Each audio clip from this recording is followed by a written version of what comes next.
Operation सिंदूर 140 करोड़ भारतीयों को यह नाम भी अच्छा लगा और भारतीय फौज ने जो काम किया वो काम भी अच्छा लगा।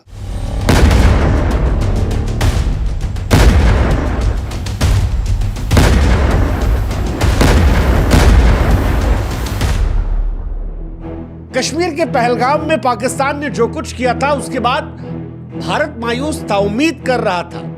हम सब ने प्रधानमंत्री नरेंद्र मोदी को क्रिटिसाइज किया था, लेकिन आज उस आलोचना के बाद हम कह रहे हैं thank you Modi ji, thank you. Pakistan के घर में घुसकर तीन बार पाकिस्तान के 3 अलग अलग प्रधानमंत्रियों को उनकी औकात दिखाने की। थैंक यू मोदी जी। उरी हमले के बाद नवाज शरीफ को धूल चटाने के लिए। थैंक यू मोदी जी। पुलवामा के बाद इमरान खान की हेकड़ी निकालने के लिए। थैंक यू मोदी जी। पहलगाम के बाद जो हिंदुस्तानियों में गुस्सा भरा था, उस गुस्से को समझकर, आलोचना सहकर, समय लेकर अब पाकिस्तान को वो जख्म देने के लिए जिसका इंतजार हम कर रहे हैं। थैंक यू मोदी जी। सिंदूर का बदला आतंकवादियों के खून से लेने के लिए। थैंक यू मोदी जी। 22 अप्रैल को जो आतंकियों की चेतावनी थी, 7 मई को उस चेतावनी का हिसाब चुकता करेंगे। थैंक यू मोदी जी। 9 मिसाइलों की प्रलयकारी गर्जना के साथ रावलपिंडी से लेकर बहावलपुर, मुजफ्फराबाद, मीरपुर, हर ठिकाने को राख में तब्दील कर देंगे। थैंक यू मोदी जी। पाकिस्तान की धरती पर आतंकवादियों के अड्डे को मटिया मेट कर देंगे। आप में से अगर आज कोई ये कहेगा कि यार प्रधानमंत्री मोदी की तारीफ क्यों कर रहे हो, तो आज यकीनन उससे मेरी नाराजगी होगी, क्योंकि इन 15 दिनों के अंतराल में हमने प्रधानमंत्री नरेंद्र मोदी से हर वो तीखे सवाल पूछे जो पूछे जाने चाहिए थे।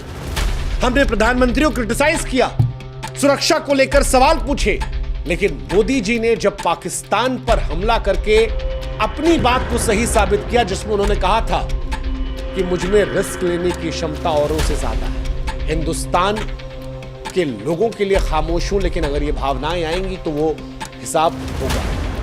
वो जो मोदी जी ने कहा था कि इस बार पुलवामा और उरी के हमले के बाद जो प्रहार हुआ था उससे बहुत बड़ा प्रहार होगा, और अब जब ऑपरेशन सिंदूर हुआ है तो आज भारतीय फौज के लिए सम्मान बढ़ा है और मोदी जी के लिए दिल से शुक्रिया। पाकिस्तान वो मुल्क है जहां पर प्रधानमंत्री तो बदलते रहते हैं, लेकिन आतंकवाद को बदलने की नीति नहीं बदलती। नवाज शरीफ आए, उस वक्त भारत ने उरी का दंश झेला। इमरान खान आए, हमने पुलवामा का दंश झेला। शहबाज शरीफ ने पहलगाम दिया। हर बार की वही पाकिस्तान की कहानी है। आतंकवादी शिविर अपने घरों में लगाते हैं, हिंदुस्तान पर हमला करते हैं, और उसके बाद जब हिंदुस्तान रिएक्ट करता है तो दुनिया के सामने हम निर्दोष हैं। लेकिन आज शुक्रिया मैं प्रधानमंत्री मोदी को इसलिए भी कह रहा हूं क्योंकि मोदी जी, पिछली बार जब आपने वार किया था तो पाकिस्तान और हमारे देश में कुछ लोगों ने मानने से इंकार कर दिया था, लेकिन इस बार जब पाकिस्तान की तरफ से फौज कह रही है कि हम पर प्रहार हुआ है, तो आज 140 करोड़ भारतीय पहलगाम को याद करके अपनी आंखों के अश्क को पोंछ के कह रहे हैं thank you Modi ji, thank you Modi ji. और थैंक यू इस नाम के लिए थी, ऑपरेशन सिंदूर। नाम भी अच्छा है, काम भी अच्छा है। काम पर जाएं उससे पहले नाम की बात कर लेते, क्योंकि ऑपरेशन सिंदूर का नामकरण भारत सरकार और भारतीय सेना की ओर से एक शक्तिशाली संदेश है। कश्मीर में जो कुछ हुआ वो सिंदूर उजाड़ने वाला था, और सिंदूर भारतीय संस्कृति में नारी के सुहाग, सम्मान और अटूट विश्वास का प्रतीक है। कश्मीर में सिर्फ जाने नहीं गई थी, कश्मीर के पहलगाम में जब इन महिलाओं के सामने उनके पतियों को मारा गया, इनके माथे का सिंदूर उजाड़ा गया, तो ये इन महिलाओं को, भारत को, हिंदुओं को अपमानित करना था। और इसीलिए जब भारत सरकार ने ऑपरेशन सिंदूर का नाम चुना, तो आज हमारी जबान से निकल रहा है thank you, thank you, thank you. आपने जो ये नाम लेकर पाकिस्तान पर कार्रवाई की, क्योंकि ऑपरेशन सिंदूर सिर्फ एक सैन्य कार्रवाई नहीं थी, हर उस महिला के आंसुओं का जवाब था जिसने अपने प्रियजनों को खोया था। ऑपरेशन सिंदूर हमारी विधवा हुई महिलाओं को एक तरीके से कहिए श्रद्धांजलि देना था, जो उनके सुहागों को छीना गया था, उनके दर्द को पूछने जैसा था, उनके आंसुओं का बदला था। जिनके सुहाग को आतंकवाद ने छीना था। ये दुनिया को बताना था कि भारत अपने लोगों के सम्मान और उनकी रक्षा के लिए कितना संवेदनशील और दृढ़ है। इसलिए आज हम कह रहे हैं thank you Modi ji, thank you. ये दुनिया को बताने के लिए कि भारत की सांस्कृतिक संवेदनशीलता, आतंकवाद के खिलाफ उसकी अटल प्रतिबद्धता और नागरिकों के सम्मान की रक्षा करने के लिए ऑपरेशन सिंदूर था। अब ऑपरेशन सिंदूर क्या था और क्यों आज बार बार हम मोदी जी को थैंक यू कह रहे हैं, ये पूरा आपको समझाते हैं। क्योंकि ये पहली बार नहीं है मोदी जी ने ठोका है, 3 बार हो चुका है। पहला सर्जिकल स्ट्राइक पाकिस्तान के प्रधानमंत्री नवाज शरीफ थे। उरी हमले के बाद 29 सितंबर 2016 को सर्जिकल स्ट्राइक हुई।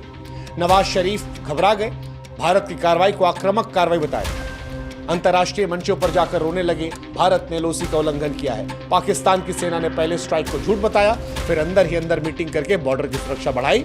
नवाज शरीफ की सरकार पर सेना का दबाव बढ़ा, उनकी छवि कमजोर थी। दूसरी बार जब एयर स्ट्राइक हुई 2019, पाकिस्तान में इमरान खान की सरकार थी। पुलवामा हमले के बाद भारत ने 26 फरवरी 2019 को बालाकोट एयर स्ट्राइक की। तो इमरान खान पहले तो झूठ फैलाते रहे, कुछ हुआ ही नहीं। फिर वो कौवा वो दिखाने लगे कि देखिए जी हमारे यहाँ मारा था, एक कौवा मरा पड़ा है। हामिद मीर वो कौवा लेके ऐसे कर रहे थे, वही हामिद मीर जो आज लगातार सोशल मीडिया पर रो रहे हैं और फेक न्यूज फैला रहे हैं। 2021 की वीडियो डाल के कह रहे हैं कि अभी हुआ है, वही। और उनके मित्र इमरान खान अगले दिन टीवी पर शांति की अपील कर रहे थे, कहा पाकिस्तान जी युद्ध नहीं चाहता।